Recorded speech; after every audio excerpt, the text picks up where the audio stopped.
et bienvenue à notre émission du Livre au cœur. Aujourd'hui, nous recevons Christian Legault. Bonjour Christian. Bonjour Martine. Je ne sais pas trop par où commencer ou par quel bout vous prendre, Christian, j'avoue franchement. Vous êtes un auteur émergent, vous venez de sortir le livre Voyage le long du crépuscule, mais nous sommes entourés de littérature française. Je sens qu'il y a quelque chose de très, qui est très effervescent ici par rapport à votre amour de la littérature française. Alors, avant de parler de votre roman, d'où vous vient ce goût de l'écriture et le goût de la lecture, comme de fait, et pourquoi ces auteurs-là? Ben, excellente question. D'abord, merci beaucoup de m'accueillir aujourd'hui. Et mon goût pour la littérature française vient d'abord de l'histoire. En fait, j'ai un parcours en histoire. J'ai fait mes études, un baccalauréat ainsi qu'une maîtrise en histoire à l'Université du Québec à Montréal. Et ça va peut-être pas vous surprendre, mais je me suis spécialisé sur la France. Et à travers mes cours, évidemment, ce qui m'intéressait beaucoup, c'était de voir l'histoire à travers la littérature. Donc, lorsque je lisais, par exemple, Hugo, Maupassant, Flaubert, mais j'étais non seulement dans une œuvre littéraire, mais j'avais accès aussi, et ça, c'est ma formation d'historien, à un contexte historique. Et donc, je pouvais voir un roman sous plusieurs angles. Donc, ma passion vient de l'histoire en premier. Et l'écriture, c'est arrivé plus tard, en fait. Pourquoi l'histoire? Qu'est-ce qui vous fascine dans l'histoire, et C'est- particulièrement de la France? Ben, faut dire que j'ai toujours aimé l'histoire sur le long terme. Ce que j'aime de la France, c'est qu'on peut étudier l'histoire du Moyen Âge. Tu sais, au départ, j'aime beaucoup la longévité. On parle autant de l'Antiquité jusqu'au 20e siècle. Et l'histoire de la France, ben, de premiers abords, c'était la proximité de la langue. Je le cacherai pas. Donc, et ensuite, mais je me suis découvert vraiment une passion et la littérature est venue bonifier en fait cette passion pour la France. J'ai fait mon mémoire sur l'histoire de la Révolution française, donc à l'aube de la Révolution française, là, Êtes-vous un 1789. Québécois, vous? Avez-vous des origines françaises? Québécois. D'où vous vient cette piqûre de la France? J'ai toujours été passionné par l'Europe. Hmm. Me suis spécialisé sur la France, mais il faut dire que j'ai pris des cours sur l'Italie, sur l'Angleterre. Donc, je sais pas. Mais c'est pas ça qui vous a accroché, c'est la France qui C'est vous a ben, accroché. c'est la France. La littérature française est vraiment, elle m'a vraiment happé et c'est vraiment là, les grands auteurs. Je crois qu'on dit souvent que des livres peuvent changer une vie. Ça a été le cas pour moi. Mhm. Alors, parlez-nous de ces auteurs préférés, vos favoris. Ben, en tant que lecteur et en tant qu'auteur, c'est différent parce qu'il y a un rapport aux œuvres qui peuvent être différents. Euh, le... D'abord, est-ce que vous étiez un lecteur de l'enfance, à partir de l'enfance, vous avez toujours aimé lire? Non, c'est ça Ah le plus ah, OK, curieux. ça c'est intéressant. C'est le plus Quand curieux. est-ce que vous avez eu la piqûre? J'ai eu la piqûre. Moi, j'ai commencé avec le cinéma. C'est vraiment le cinéma. J'ai toujours été très attiré avec l'histoire. Au départ, En tant que cinéphile, vous Oui, l'étiez? j'étais cinéphile, exact. Donc, D'accord. j'aimais beaucoup les films à caractère historique, bien avant les études en histoire. Et c'est le cinéma qui m'a ouvert une certaine part de culture, pourrais-je dire. Et par la suite, c'est vraiment le premier livre qui m'a vraiment venu me chercher. C'est Pierre et Jean de Guy de Maupassant. Donc, OK. j'ai vraiment été émerveillé par la prose de Maupassant. Et aussi, qu'est-ce que j'aime dans Maupassant, c'est que c'est vraiment l'équilibre entre les descriptions, entre les pensées des personnages, les dialogues. Il y a vraiment une prose euh, phénoménale. Et c'est le premier livre qui est vraiment venu me chercher. J'avais 18 ans à l'époque. J'avais jamais lu de littérature française. Je ne m'y connaissais pas. Et ce livre-là est vraiment venu me chercher. Mhm. Et c'est le goût à la lecture est venu de ce livre. Évidemment, il y a plein d'autres livres que j'aurais pu apporter. Je crois que Primo Levi, Si c'est un homme, est un livre qui a changé ma vie aussi. Tu sais, lorsqu'on parle d'histoire, non seulement Primo Levi, il nous raconte, mais il nous amène littéralement à Auschwitz. Donc, Mhm. ça aussi, c'est un roman qui a changé ma vie. Mhm. Donc, le goût de la lecture est venu comme ça. Et par la suite, il y a des livres qui m'ont mené plus à l'écriture. Et je ne vous cacherai pas que le livre que j'ai vraiment su, OK, je sais comment, euh, qui a fait le déclic pour écrire un roman, c'est L'insoutenable légèreté de l'être de Milan OK. Kundera. C'est sa vision de l'art du roman, c'est-à-dire cette façon d'aborder l'existence. Et pour lui, l'existence, c'est explorer l'ensemble des possibilités de l'humanité, en fait. Donc, de retracer.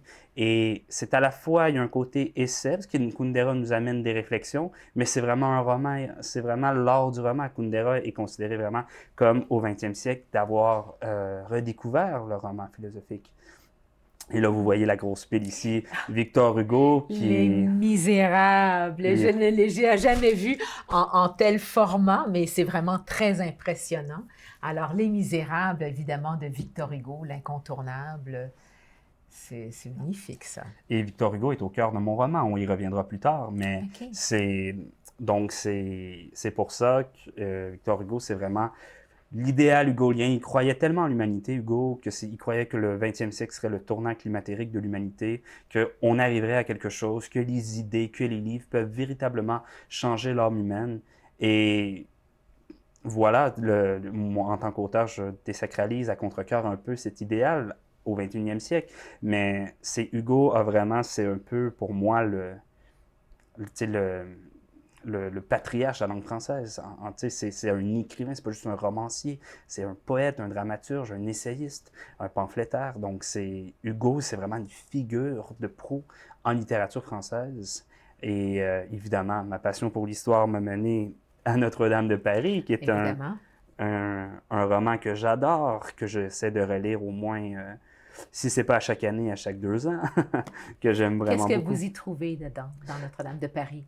Ben, Hugo nous décrit la société médiévale parisienne d'une façon remarquable. Paris à vol d'oiseau, en tant qu'historien, c'est une jubilation. Tu sais, d'arriver, de comprendre les différences entre la cité, la ville, et de voir comment que, à travers les personnages, Hugo fait ressortir cette histoire médiévale parisienne. Et en plus, nous avons des personnages qui nous amènent à des réflexions philosophiques incroyables. Et on est très loin là, du conte de Walt Disney. Là. Claude Frollo est un personnage tellement fascinant dans Notre-Dame de Paris. Il nous fait réfléchir. Il est beaucoup moins manichéen. Il y a beaucoup plus de nuances. Il y a une très belle réflexion sur l'imprimerie, comment que l'imprimerie au 19e siècle vient remplacer l'art qui était l'architecture. Et aujourd'hui, on pourrait se demander qu'est-ce qui peut remplacer l'imprimerie, justement. Donc, nous sommes à une époque que Notre-Dame de Paris, même si c'est à la fois un roman du 19e siècle, qui lui retrace l'époque médiévale parisienne, mais nous fait réfléchir encore aujourd'hui. Et le rapport à la langue, comme je le dis, pour moi, c'est ça qui vient me frapper. Donc, dans la littérature française, je suis émerveillé. Le rapport à la langue, pour moi, est indéniable lorsque je lis un roman. OK. Et qu'est-ce que vous entendez par le rapport à la langue, que nos auditeurs comprennent bien ce que vous voulez dire? Oui, mais ça peut être tout simplement le rythme, le ton, les mots. Évidemment, là, on ne parle pas d'un rapport à la langue avec forcément un langage soutenu constamment. Voyage au bout de la nuit de Céline et Victor Hugo, c'est diamétralement opposé. Mais pourtant, le rapport à la langue, il est là. C'est la façon dont l'auteur va amener, que ce soit ses descriptions, ses réflexions, et ça frappe. C'est difficile à expliquer, c'est une sensation.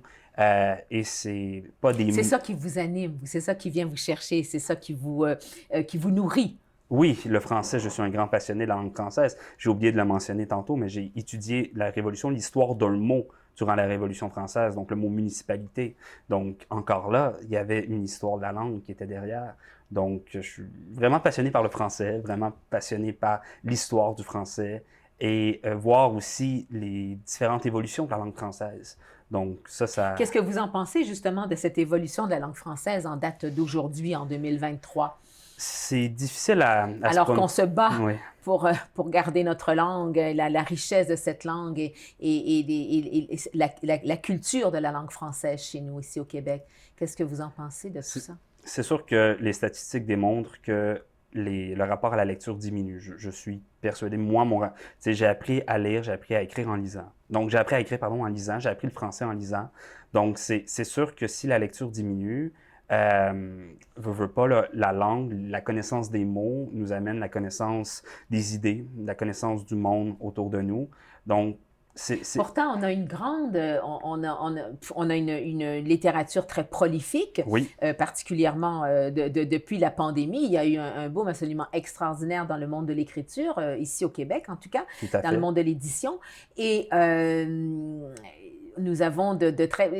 En fait, là où je veux vous emmener, c'est que le parallèle toujours entre la littérature française et notre littérature québécoise, où il y a toujours eu, évidemment, de la part de la France, peut-être un petit regard hautain sur notre littérature, alors qu'on se classe quand même très, très bien et de mieux en mieux, et on sait que dans certains domaines ou dans certains écrits ou sur certains sujets, les Français sont très, très friands de notre Tout à fait. littérature québécoise, et on a de la très belle littérature québécoise. On n'a rien à envier. Je me rétracte. C'est pas qu'on n'a rien à envier, mais disons qu'on peut être fier de notre littérature, parce que bon, la littérature française, évidemment, est beaucoup plus âgée et plus travaillée, elle vient depuis plus longtemps, mais la littérature québécoise, quand même, n'est pas négligeable. Qu'est-ce que vous en pensez de ce rapport-là entre entièrement les deux d'accord avec vous. Je crois littératures? qu'aujourd'hui, on n'a pas à rougir du tout. À rougir, c'est une bonne chose. On a vraiment des écrivains remarquables. Notamment, je donne souvent l'exemple de la poésie. La poésie au Québec, selon les libraires, on a un grand lectorat de poésie en France. C'est très axé sur le roman. Il y en a même des libraires français que je connais qui me le disent, que, tu sais, oui, la poésie, il y a Cécile Coulon, qui est une poétesse remarquable, mais, tu sais, ici, on a un bassin de poètes qui est très effervescent.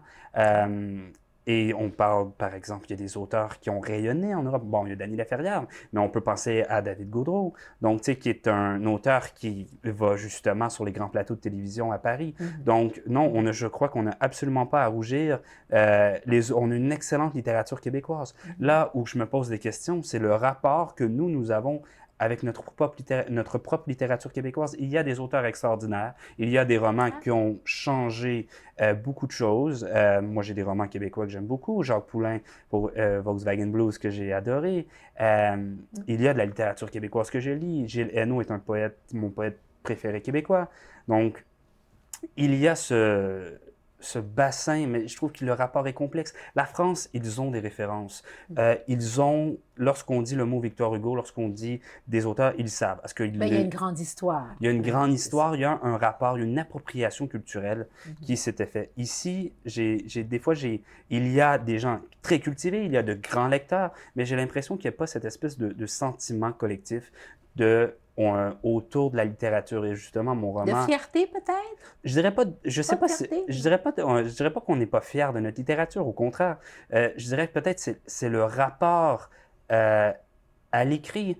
Il y a un excellent essayiste, Mathieu Bellil, Bienvenue au pays de la vie ordinaire, qui a retracé justement le rapport à la littérature des Québécois. Puis, tu sais, il y a plein, je vous laisserai découvrir l'essai à nos téléspectateurs et téléspectatrices également, mais notre rapport n'est pas le même.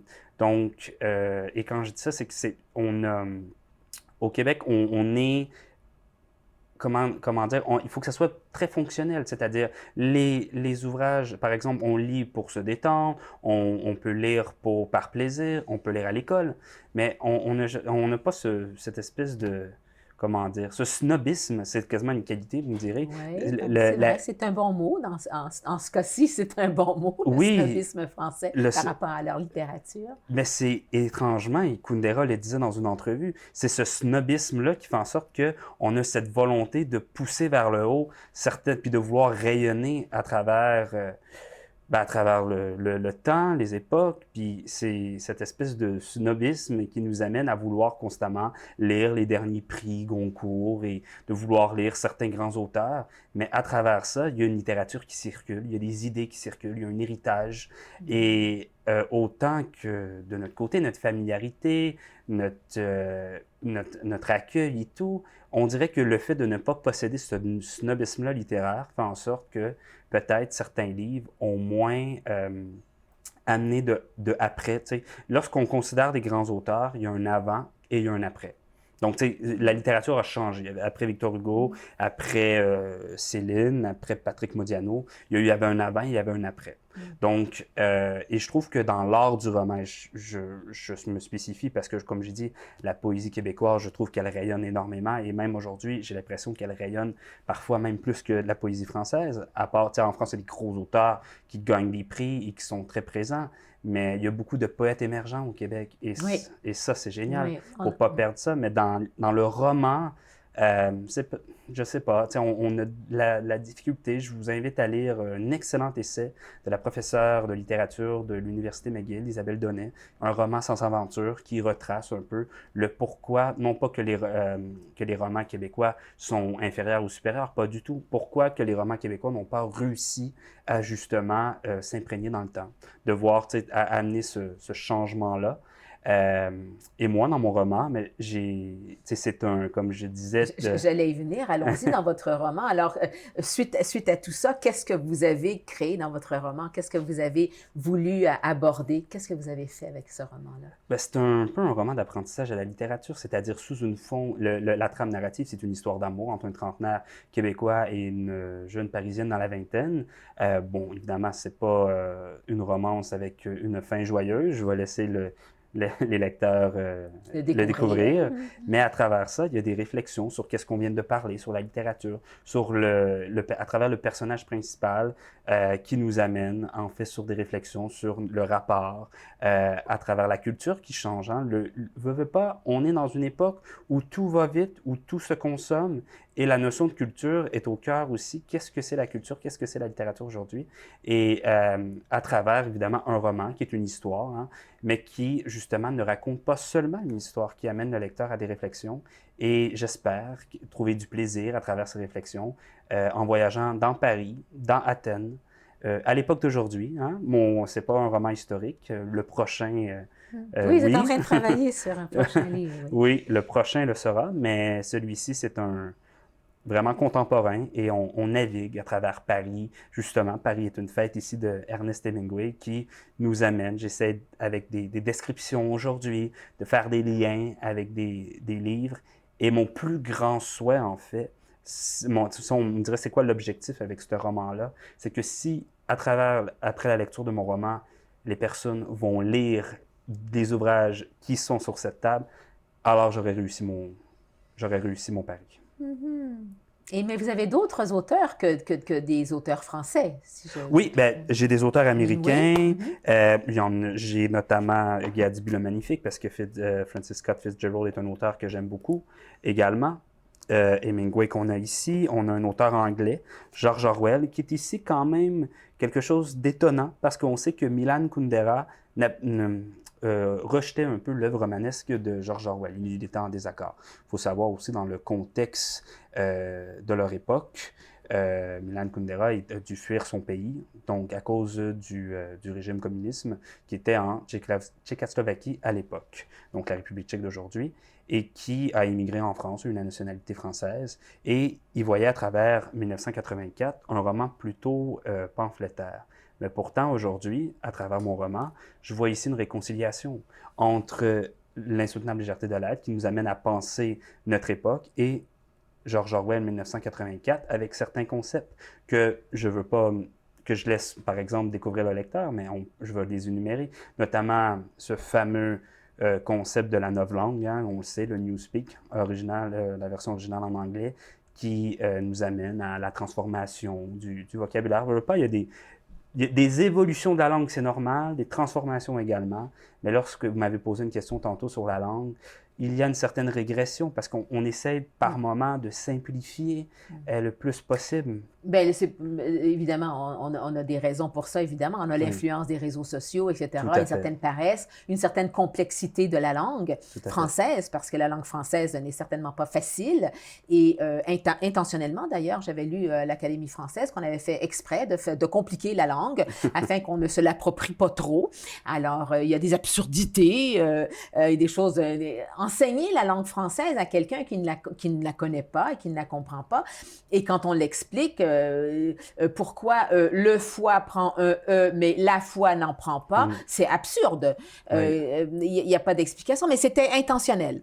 Alors, c'est très compliqué, mais je crois que la langue mériterait. On a voulu réviser l'orthographe à un moment donné Oui. pour simplifier l'écriture et la compréhension ou ça porte des fruits sur certaines choses, non sur d'autres. Il y a des acceptations, d'autres il y a eu des refus, mais c'est parce que la langue française, oui, elle est belle, elle est magnifique, elle est colorée, elle est expressive, elle est tout ça, et on ne veut surtout pas la perdre, mais on avoue que quand même, c'est pas facile de l'apprendre et de la posséder. Tout à fait, mais avant, on dirait aujourd'hui avec la technologie, on a une facilité à aller lire des livres, à une disponibilité, d'aller chercher des ouvrages, et pourtant, on a cette facilité-là, mais ça l'amène l'effet inverse, comme si on a un désintérêt et souvent, moi quand j'ai fait une expérience au travail, j'ai été dans une réalisation d'une exposition virtuelle pour le Musée virtuel du Canada et on me disait que si en 30 secondes, la personne visionnait l'exposition, il n'était pas accroché, il allait pas continuer. Donc, on avait 30 secondes pour aller chercher, et c'est la même chose avec souvent les livres. Pourtant, au Québec, on a une littérature jeunesse extraordinaire. Extraordinaire. C'est phénoménal comment que notre littérature jeunesse, elle est en santé et elle est prolifique. Ah oui. Pourtant, donc, les jeunes, vous êtes en train de dire qu'en fait, finalement, les jeunes ont de quoi s'intéresser à la lecture exact. Et puis à en vivre l'apprentissage pour en faire quelque chose Tout à de fait. mieux. Mais... Et pourquoi que le pourcentage diminue? Je me rappellerai toujours, mes statistiques datent un peu, je l'avoue. Ils datent de 2016. Collège Frontières affirmait qu'il y avait environ 49% de personnes qui avaient des difficultés en littératie. Donc, ça faisait qu'ils pouvaient lire, mais pas toujours comprendre le contenu d'un texte. Donc, c'est sûr que lorsqu'on a de la difficulté à lire un roman de beaucoup de pages, c'est normal qu'on n'ait pas le goût forcément d'aller lire. Puis mais là, vos misérables, là, ils font peur. Ils font très peur. Moi, j'adore les grosses briques, mais il y en a qui les fuient, qui ne veulent pas lire plus que... Et c'est correct. Et c'est correct. Ça n'a pas d'importance. Et toute la venue des romans graphiques aussi. Tout à fait. L'image, donc la BD, c'est quand même quelque chose de très, très bien. Mais là, maintenant, on change même ce qui serait lettres de A à Z en lettres et images, enfin, dessins, qui ne sont plus les petits cases de la BD nécessairement, mais j'ai découvert ça dernièrement, alors que bon, ça fait quand même un petit moment que ça existe, mais j'ai dit, ah wow, ça c'est intéressant pour attirer les jeunes, pour attirer même les adultes, peu importe, les enfants, les jeunes, les adultes, dans la lecture, d'alléger un peu quand on a un livre, c'est comme, c'est presque un devoir à chaque fois, alors que bon, d'autres les dévorent, d'autres, ça leur prend une image, chacun son style, mais en autant qu'on lit, et nous sommes quand même très jeunes ici au Québec dans notre littérature, comparé évidemment à celle de la France, c'est incomparable, mais justement, avec le fait que nous en créons tellement maintenant et que nous écrivions tellement et que nous ayons des auteurs absolument fantastiques, et je le vois parce que j'en reçois quand même beaucoup, des émergents comme des bien établis, et que je fais une différence entre écrivain et auteur. Hein, on s'entend. Pour moi, écrivaine, c'est une chose. Auteur, autrice, c'est une autre. Auteur, autrice vont devenir écrivaine. Voilà. Il faut plusieurs. Il y a un passage. Il y a un passage qui doit être là. Il y a une œuvre qui doit être la représenter aussi et tout ça. Donc, mais je crois que de plus en plus, c'est très riche de vous entendre parler de notre langue et d'entendre parler du français et de votre amour de la lecture et des auteurs. C'est très impressionnant. J'aimerais faire raison. Qu'est-ce que vous voudriez dire s'il y avait un message, par exemple, à adresser aux jeunes par rapport à la littérature, aux jeunes et aux adultes, c'est comme, qu'est-ce que vous voudriez leur dire? Comment vous aimeriez les emmener dans votre amour de la littérature? Bien, de ne pas avoir peur de s'essayer, puis de lire vraiment au départ ce qu'on a envie de lire. Il y a des livres qui mènent à d'autres livres, et ça, c'est important. Donc, je ne suis pas arrivé du jour au lendemain, j'ai lu Les Misérables, ou je me suis plongé dans du Victor Hugo, et vous avez abordé la BD. Moi, je suis un grand adepte ce qu'on appelle les mangas. Donc, j'aime beaucoup. Et au Japon, les mangas, il y a pour tous les âges, il y a des mangas pour adultes avec des réflexions philosophiques très profondes. Donc, c'est vraiment pas uniquement un style réservé à une clientèle jeunesse.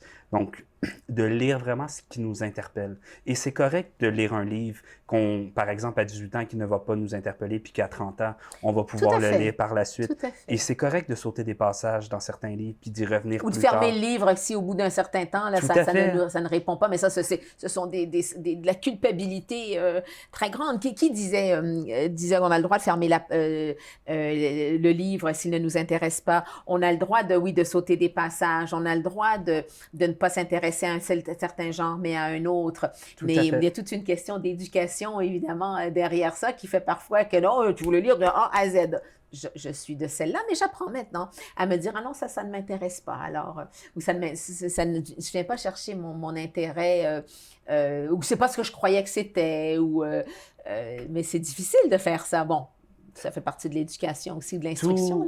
Tous ces auteurs-là, je les ai lus par moi-même. Et c'est peut-être ça aussi, peut-être à part Maupassant, Pierre et Jean, mais la plupart des ouvrages, Céline, Hugo, Orwell, c'est par curiosité. C'était pas imposé à l'école. On a souvent tendance à associer la lecture ou les livres à l'école, puis il ne faudrait pas, au contraire. Ou alors, on nous fait lire à l'école des livres bien ennuyants.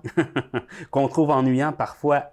Oui, tout à fait, il y a des livres qui sont ennuyants, point. Que si on veut donner le goût de la lecture à nos jeunes et qu'on leur impose une certaine lecture, ben, au moins, trouvons quelque chose qui va les intéresser, qui va les exciter, qui va les stimuler, hein, que l'enseignant soit au moins proche de ses élèves et du goût des jeunes maintenant, sans que ce soit une brique, sans que ce soit trop sérieux, etc., pour développer le plaisir. Et il y a beaucoup d'enseignants qui le font. Il y en a une que je connais justement dans le milieu de l'enseignement qui veulent amener justement le goût de la lecture et ça fonctionne. On peut dire qu'il ne faut pas généraliser, mais c'est sûr que lorsqu'on a un ouvrage d'un Français qui date d'une autre époque et qu'on n'est pas habitué, on peut être un peu intimidé. On se dit, on est une époque où tout va vite et on a de la difficulté à prendre du temps. C'est Dany Laferrière qui le disait dans un écrivain en pyjama. Qui aujourd'hui peut lire Victor Hugo, Tolstoï, Guerre et paix, qui est immense? On n'a pas le temps de lire ces ouvrages-là et c'est bien dommage. Qu'est-ce qui fait en sorte qu'on n'a pas le temps? Pourtant, on travaille 35 à 40 heures semaine. Oui, c'est beaucoup, mais en même temps, c'est la vie.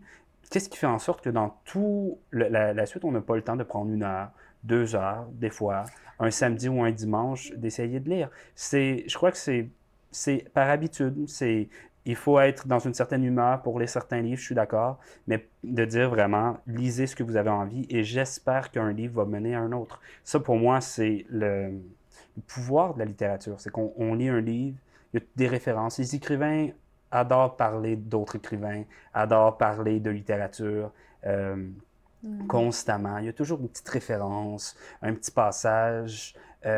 Modiano, je me rappelle, je me rappelle plus c'est quel livre, mais il cite comme quoi que, je pense que c'est dans un pédigré, qui cite comme quoi qu'il avait aimé lire Illusion perdue de Balzac. Fait que là, on est comme, c'est quoi ça, Illusion perdue? Là, on peut aller... Alors, on fait la référence. On fait la référence, ça nous mène. Je crois que c'est vraiment la curiosité des livres, la curiosité face au monde, à notre histoire aussi. L'histoire ne change pas, elle est comme ça. Et à travers les livres, c'est fascinant parce qu'on a des traces. Donc, et on veut essayer de comprendre une époque. Il y a eu le 19e siècle québécois, Philippe Aubert de Gaspé, qu'on peut lire aussi.